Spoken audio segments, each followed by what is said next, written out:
സ്വന്തമാക്കാൻ നമുക്ക് സാധിക്കുന്നത്.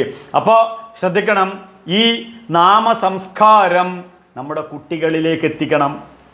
എന്തിനാണ്? അവർക്ക് ജീവിതത്തിൽ ഒരു ബ്രെയിൻ എക്സർസൈസ് ലഭിക്കും, ഒരു മെമ്മറി പവർ കിട്ടും. ഒരിക്കലും അവർക്ക് രാമനാമം ജപിക്കുന്ന ഒരു വ്യക്തിക്ക് അൽഷിമേഷ്യ ഉണ്ടാകില്ല.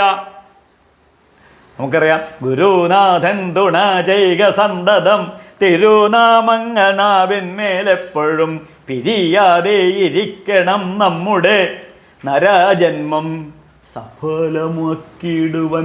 നരജന്മം സഫലമാക്കിയിടുവാനാണ്, അല്ല തമാശ കളിക്കാനുള്ളതല്ല ഇത്. അപ്പൊ ജീവിതം സഫലമാക്കാൻ ആഗ്രഹിക്കുന്നവർ ഈ രാമനാമ ജപത്തിലൂടെ